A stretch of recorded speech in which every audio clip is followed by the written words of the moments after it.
नमस्कार साथियों, एक और नए प्रैक्टिस सेट में आप सभी का फिर से स्वागत है। और प्रश्न हम ये प्रैक्टिस सेट जो होने वाला है हमारा 29 नंबर का प्रैक्टिस सेट है 29, यानी इससे पहले हम 28 प्रैक्टिस सेट्स कर चुके हैं। तो आप चाहें तो चैनल पर प्लेलिस्ट बनी हुई है, उसमें सभी प्रैक्टिस सेट आपको मिल जाएंगे, क्लासेस आप जाकर देख सकते हैं। और हमारे चैनल का नाम है डोंट क्विट। यदि आप तैयारी कर रहे हैं तो आप भी देख सकते हैं इसे, डोंट क्विट। आप इसे सब्सक्राइब कर लीजिएगा प्लीज़। और जो लोग पहली बार आए हैं, जिन्हें पता नहीं है हम किस तरह की तैयारी कराते हैं, तो उन्हें बता दें, हम एसएससी के जीडी, एमटीएस, सीएचएसएल, सीपीओ और सीजीएल, उत्तर प्रदेश पुलिस और दिल्ली पुलिस, इन सभी एग्ज़ाम्स की तैयारी हम इसमें कराते हैं। और सभी के लिए मोस्ट इम्पॉर्टेंट जीएस के क्वेश्चंस हम लेकर आते हैं। तो आप हम पर भरोसा कर सकते हैं तैयारी करने के लिए। चलिए आगे हम क्वेश्चन नंबर 1 की बात कर लें। और प्लीज़ एक बार फिर से रिक्वेस्ट करूँगा, चैनल को सब्सक्राइब कर लीजिएगा, क्लास को अभी लाइक कर दीजिएगा। चलिए आगे बढ़ लेते हैं पहले प्रश्न पर। भारत के संविधान का कौन सा अनुच्छेद अंतर्राष्ट्रीय शांति और सुरक्षा को बढ़ावा देने से संबंधित है? 49, 50, 48, 51। तो अंदाज़ा लगाइए एक बार। बात कर लेते हैं, आर्टिकल 51 की बात हो रही है। ये अंतर्राष्ट्रीय शांति सुरक्षा को बढ़ावा देने के लिए जाना जाता है। और दिल्ली पुलिस का ये प्रश्न है, दिल्ली पुलिस कांस्टेबल का प्रश्न है। ये पुराना प्रश्न नहीं, लेटेस्ट ही प्रश्न है। और जो लोग पहली बार आए उन्हें एक चीज़ और बता दें कि हम हर प्रश्न के आगे कुछ की पॉइंट्स लेकर आते हैं, और जो की पॉइंट्स काफ़ी ज़्यादा महत्वपूर्ण होते हैं, और इनमें कम से कम आपको 3 से 4 प्रश्न तो मिल ही जाते हैं ज़्यादातर। अंतर्राष्ट्रीय शांति और सुरक्षा का तथा भारत में विदेशी निधि को प्रावधान संविधान अनुच्छेद 51 की बात कर ली हमने अभी।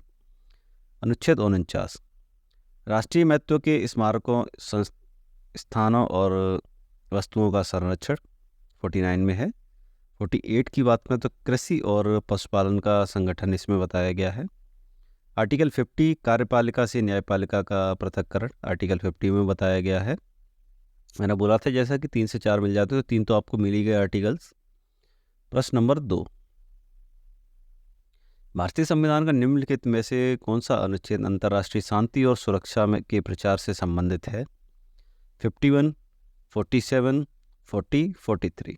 अंतर्राष्ट्रीय शांति और सुरक्षा के प्रचार, इसमें कन्फ्यूज़न तो नहीं होना चाहिए। और ये एसएससी एमटीएस का प्रश्न है 2023 का।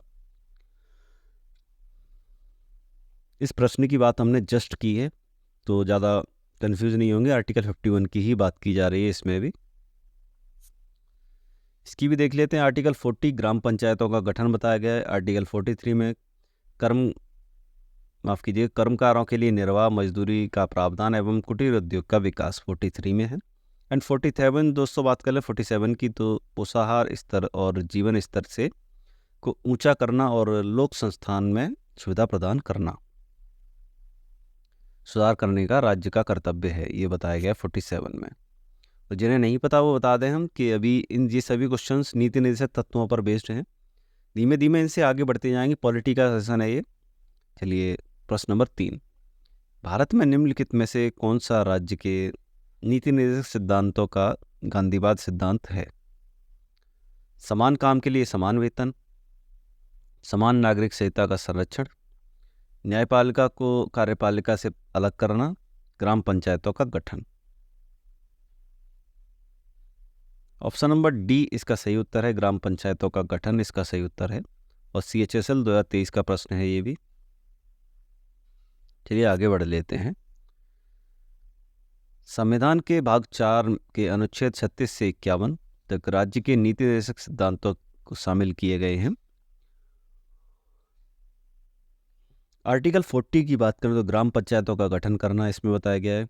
43 की बात करें तो कामगारों को निर्वाह मजदूरी एवं कुटीर उद्योग का विकास। 43 बी में ये दोस्तों जो मोस्ट इम्पोर्टेंट हैं या एग्ज़ाम की दृष्टि से काफ़ी ज़्यादा महत्वपूर्ण है, उन्हीं की बात कर रहे हैं हम इस जगह, उन्हीं को लेकर आए हैं। 43 बी में सहकारी समितियों का उन्नयन बताया गया है। और आर्टिकल 46 काफ़ी महत्वपूर्ण है, राज्य समाज के कमज़ोर वर्गों यानी विशेषकर अनुसूचित जातियों की बात कर रहे हैं, अनुसूचित जनजातियों और अन्य कमज़ोर वर्गों को शैक्षिक और आर्थिक हिस्सों का बढ़ावा देना, ये बताया गया है आर्टिकल 46 में। यानी जो कमज़ोर वर्ग हैं उनको बढ़ावा देना बताया गया। एक्चुअल में मेन बात ये है। 47 की बात करें तो दोनों, माफ़ कीजिएगा, लोगों के पोषार स्तर व जीवन स्तर में सुधार करना राज्य का कर्तव्य होगा, और राज्य मादक पदार्थों जैसे शराब या गुटखा वगैरह इन पर प्रतिबंध लगाएगा। आर्टिकल 48, कृषि तथा पशुपालन का संगठन करना और गाय, बछड़ा व अन्य दुधारू पशुओं की नस्लों का प्रशिक्षण, परिरक्षण और सुधार करना उनके। एक्चुअल में एक तरह से इसमें बताया गया है पशुपालन के लिए इसमें स्वतंत्रता प्रदान की गई है, और उसमें जो सरकारी देखी होंगी आपने, जो गौशाला वगैरह बनाई जाती हैं वो भी इसी के अंतर्गत बनाई जाती हैं। प्रश्न नंबर 4, भारतीय संविधान के निम्नलिखित में से कौन सा राज्य के नीति निर्देशक सिद्धांतों का एक उदारवादी सिद्धांत है? एसएससी CHSL 2023 का प्रश्न है। सामान्य न्याय को बढ़ावा देना, समान नागरिक संहिता को संरक्षित करना, और सामाजिक कल्याण को बढ़ावा देना, काम करने के अधिकार को संरक्षित करना। ऑप्शन नंबर बी इसका सही उत्तर है, समान नागरिक संहिता का संरक्षण करना। इसकी भी बात कर लेते हैं, और इसमें भी हम कुछ मोस्ट इम्पोर्टेंट जो आर्टिकल्स हैं उनकी भी बात करेंगे हम। राज्य के नीति निर्देशक सिद्धांतों में से सभी आदर्श शामिल हैं जिनका पालन राज्य को देश के लिए कानून और नीतियां बनाने के समय ध्यान में रखना चाहिए। नीति निर्देशक सिद्धांत सकारात्मक प्रकृति के हैं, यह कानून द्वारा प्रवर्तनीय नहीं है। अर्थात जैसा कि मैंने आपको पहली क्लासेस में ही बताया है कि इन्हें लागू करने के लिए आप राज्य को बाधित नहीं कर सकते हैं। ये राज्य की इच्छा पर निर्भर करता है कि उन्हें लागू करना है या नहीं करना है। प्रश्न ये भाग 4 की बात कर लें। संविधान के भाग 4 के अनुच्छेद 36 से 51 तक राज्य के नीति निर्देशक सिद्धांतों का उल्लेख किया गया है। आर्टिकल 44, नागरिकों के लिए एक समान नागरिक संहिता को संरक्षित करने का प्रयास करना। आर्टिकल 45 की बात कर लें तो 6 वर्ष से कम आयु के बच्चों को शिक्षा और प्रारंभिक बाल्यावस्था देखभाल करना, ये भी राज्य के नीति सिद्धांतों में बताया गया है।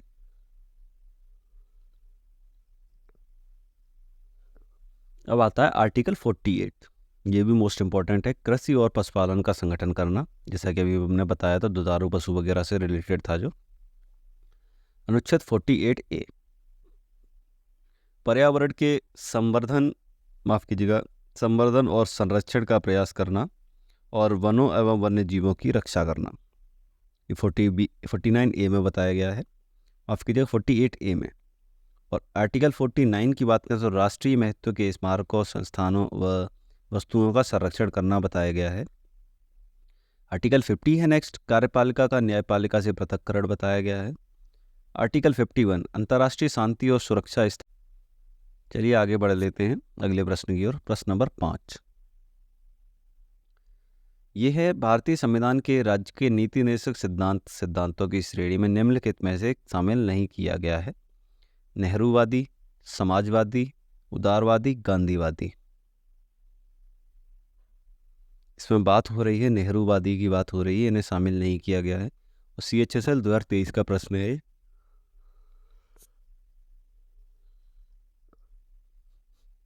समाजवादी की बात करें तो सिद्धांत है समाजवादी, और अंतर्गत अनुच्छेद जितने आते हैं 38, 39, 41, 42, 43A और 47, ये सभी अनुच्छेद समाजवादी के अंतर्गत आते हैं। गांधीवादी की बात करें तो आर्टिकल 40, 43, 43B, 46, 47 और 48, और इन पर आप प्लीज़ मोस्ट इम्पोर्टेंट का टैग जरूर लगा लीजिए, ये काफ़ी महत्वपूर्ण टॉपिक है आपके लिए। अगला है उदारवादी। उदारवादी में 44, 45, 46, 48, 48A, 49, 50 और 51। जैसा कि मैंने पहले बता दिया है, नीति निर्देशक सिद्धांत 36 से 51 तक होते हैं। अगला जो प्रश्न है वो दक्षिण भारत में मंदिरों के प्रांगण में बने ऊंचे द्वारों को डैश कहा जाता है। आपको बताना क्या कहा जाता है, विमान या फिर गोपुरम, अर्धमंडल या मंडप, क्या कहा जाता है एक बार बताइएगा, कोशिश जरूर कीजिएगा। तो इसका आंसर है गोपुरम की बात कर रहे हैं, गोपुरम कहा जाता है। जो दक्षिण भारत में मंदिरों के प्रांगण में बने जो ऊंचे ऊंचे द्वार होते हैं उन्हें गोपुरम कहा जाता है। इसके की पॉइंट्स की बात कर लें तो दक्षिण भारत के मंदिरों को माफ़ कीजिएगा, दक्षिण भारत के मंदिरों का विकास द्रविड़ शैली में हुआ है। द्रविड़ शैली के मंदिर के प्रांगण में बने ऊंचे प्रवेश द्वार को गोपुरम के नाम से जाना जाता है। इस शैली के मंदिर में गर्भगृह के ऊपर बनी हुई मंजिलों को मुख्य शिखर का विमान माना जाता है, मुख्य शिखर का विमान कहा जाता है। अगला प्रश्न है प्रश्न नंबर 7। चोल, चेर, पांड्य राजवंश भारत के किस प्राचीन काल के शासक थे? एसएससी एमटीएस के प्रश्न है ये। महाजनपद काल, गुप्त काल, मौर्य काल या संगम काल? बताइए, एक बार कोशिश कीजिए।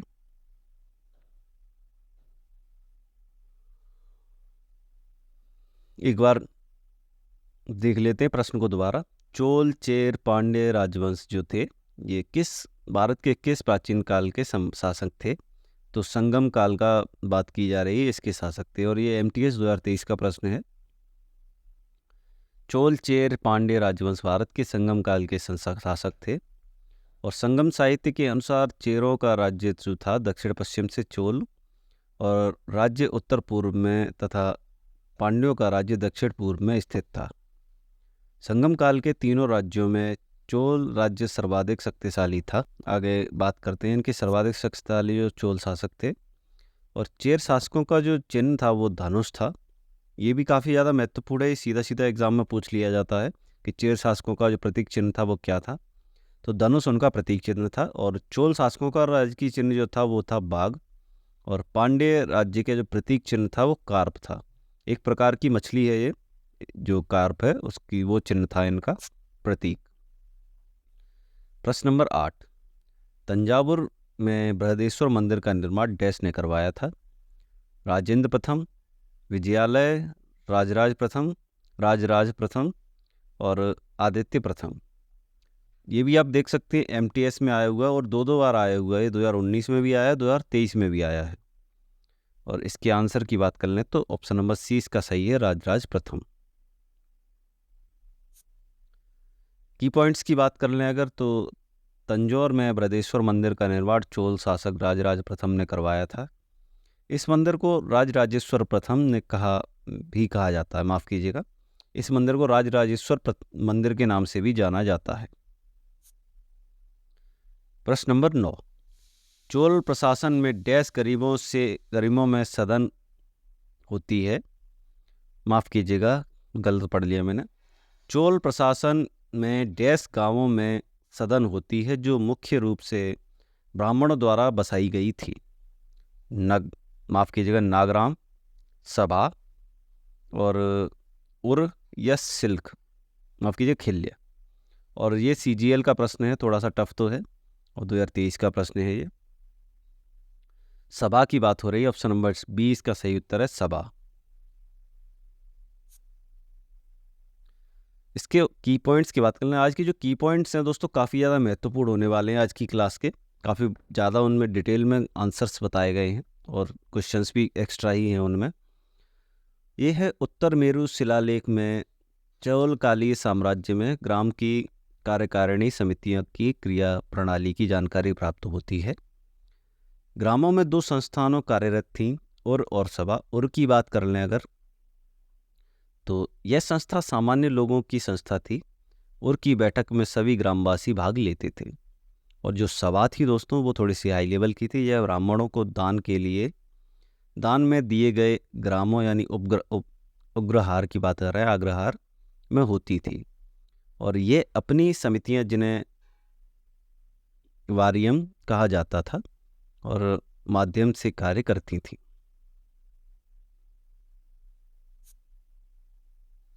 प्रश्न नंबर 10। आज का थोड़ा सा बोरियत तो हो रहा होगा आप सभी को, लेकिन आपको बता दें ये काफ़ी मोस्ट इम्पोर्टेंट प्रश्न है, इनमें थोड़ी सी बोरियत तो होगी। हर्षवर्धन की जीवनी हर्षचरित्र की बात हो रही, किसने लिखी थी? बाणभट्ट, हरिशेठ, वैनसांग, रविकीर्ति।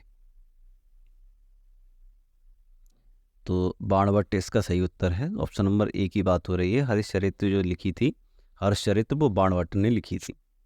और इसके आंसर की बात कर ले तो बाणभट्ट हर्षवर्धन के दरबारी कवि थे। बाणभट्ट ने हर्षचरित्र हर्षवर्धन की जीवनी को कादम्बरी की रचना की है। जो माफ़ कीजिएगा, बाणभट्ट ने हर्षचरित्र और कादम्बरी दो रचनाएं की हैं। जो हर्षचरित्र है वो हर्षवर्धन की जीवनी है। हर्ष ने नागानंद, रत्नावली और प्रियदर्शिका की रचना भी की है। ये हर्षवर्धन की बात हो रही है। नर्मदा नदी के तट पर पुलकेशिन द्वितीय से युद्ध में हर्षवर्धन पराजित हुए थे, ये भी बताया गया उसमें। हुइनसांग जो कि एक चीनी यात्री था, हर्षवर्धन के शासनकाल में भारत आया था। आगे बढ़ लेते प्रश्न नंबर 11 की ओर। और ये ज़्यादा बड़ा प्रश्न नहीं है, जीडी का प्रश्न है, एसएससी जीडी में पूछा गया है और काफ़ी महत्वपूर्ण भी प्रश्न है। तो बात कर लेते हैं निम्नलिखित में से, माफ़ कीजिएगा जी, क्या है, चलिए इसे एक्टिव कर लेते हैं। निम्नलिखित में से कौन सा तिलहन रबी फसल और खरीफ फसल दोनों के रूप में उगाया जाता है? तो इसकी बात कर लें तो अलसी के बीज, अरंडी के बीज, मूंगफली या सरसों।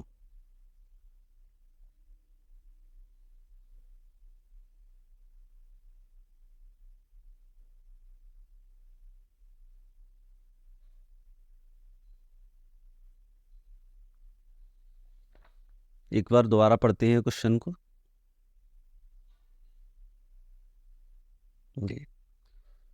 निम्नलिखित में से कौन सा तिलहन रबी फसल और खरीफ फसल दोनों में उगाया जा सकता है? तो सीधी सी बात है, अरंडी के बीजों की बात कर रहे हैं हम। अरंडी के बीज ऐसे होते हैं जिन्हें हम खरीफ की फसल के तौर पर भी यूज़ कर सकते हैं और रबी की फसल के तौर पर भी आप उगा सकते हैं इन्हें। अरंडी एक तिलहन फसल है और यह रबी और खरीफ दोनों मौसम में उगाई जाती है।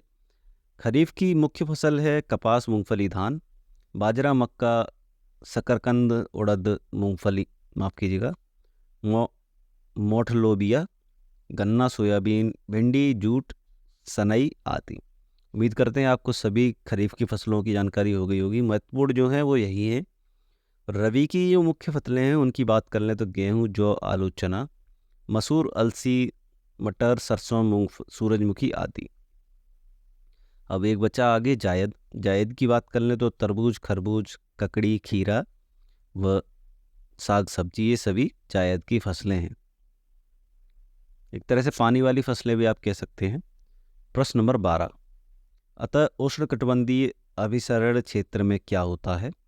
दक्षिण पश्चिमी और उत्तर पश्चिमी व्यापारिक पवनें अभिसरण करती हैं।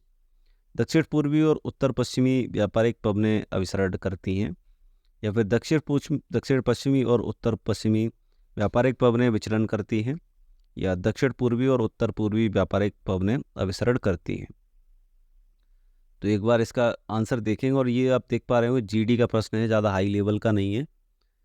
तो जीडी में भी दोस्तों काफ़ी ज़्यादा महत्वपूर्ण प्रश्न पूछे जाते हैं, जैसा कि आप सभी को पता ही होगा।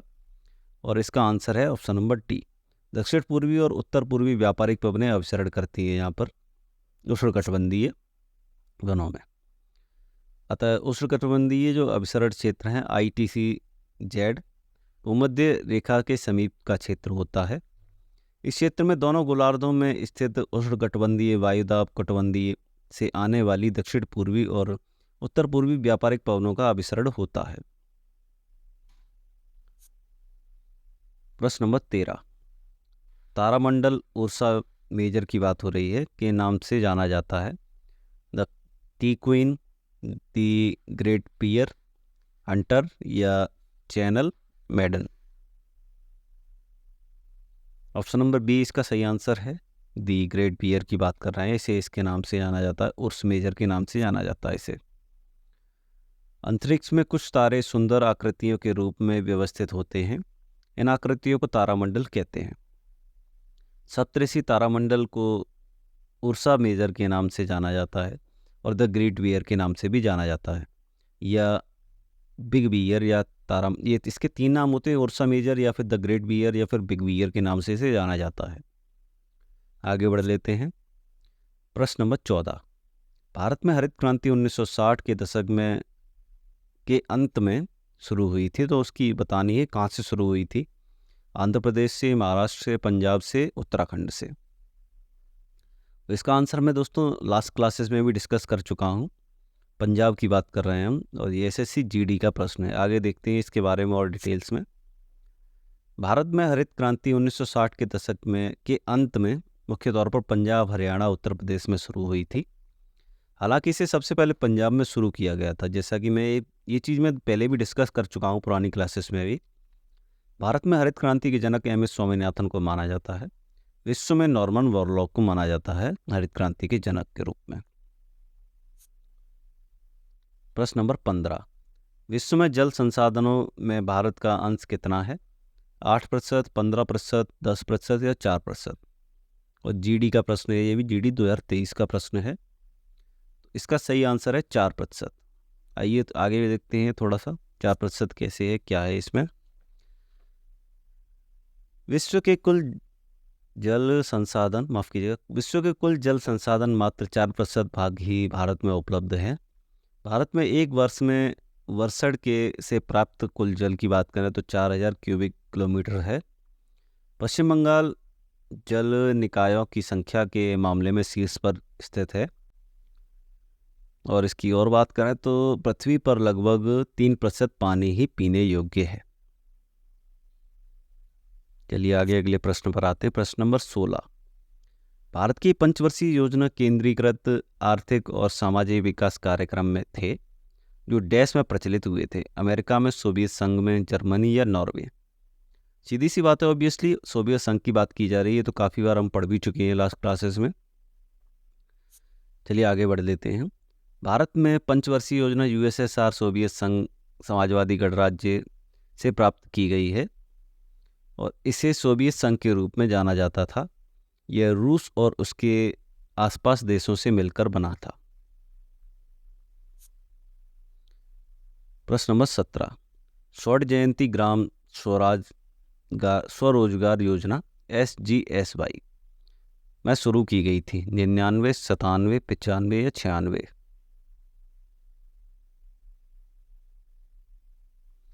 हम बात कर रहे हैं दोस्तों 1999 की। 99 में ये शुरू की गई थी स्वर्ण जयंती ग्राम स्वरोजगार योजना।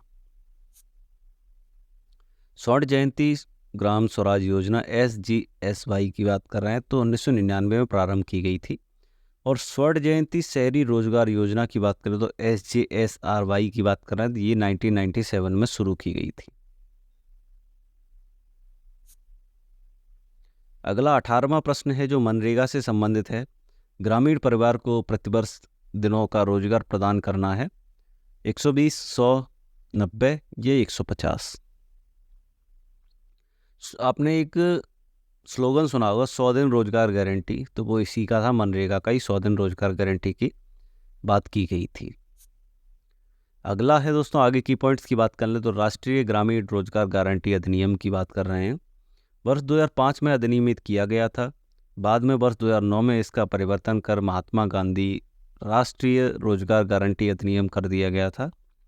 इसके तहत ग्रामीण परिवार के वयस्क सदस्य 100 दिनों की कानूनी गारंटी रोजगार दिया जाता है। यह अधिनियम 2005 में प्रधानमंत्री डॉक्टर मनमोहन सिंह की सरकार द्वारा पारित किया गया था। आप देख सकते हैं मनमोहन सरकार ने भी काफ़ी काम किए, कांग्रेस सरकार ने भी।